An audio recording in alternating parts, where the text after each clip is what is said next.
School জীবনে the monkeys প গল্পটা অনেকেই হয়তো পড়েছেন, যারা পড়েননি তাদের জন্য।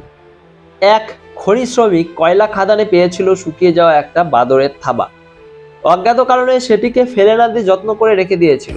এটা দেখে কোনো এক তান্ত্রিক বলেছিল থাবাটা মন্ত্রপুত এবং এর কাছে যা চাওয়া যায় তাই পাওয়া যায়। যদিও এটা সে কোনোদিন পরীক্ষা করেনি। কেটে গেছে অনেক বছর, শ্রমিকটি অবসর নিয়েছে আর তার ছেলে বেছে নিয়েছে একই পেশা। একবার দারুণ অর্থ সংকটে পড়লো বুড়ো। কোথাও কিছু না পেয়ে যখন হতাশ, তখনই তার মনে পড়লো সেই থাবার কথা। এক দুপুরে আলমারি থেকে বের করে সবাইকে লুকিয়ে ওটা শটান ছাদে উঁচু করে তুলে ধরে চিৎকার করে বলল, 1,00,000 ফ্রা। মুহূর্তের জন্য মনে হলো হাতের মাঝে জীবন্ত হয়ে উঠলো থাবাটা।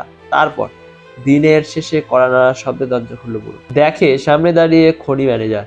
নিচু স্বরে বলল, আজ দুপুরে খনির দেওয়ালে চাপা পড়ে মারা গেছে তার ছেলে। ক্ষতিপূরণ স্বরূপ সে খামটা এগিয়ে দিল।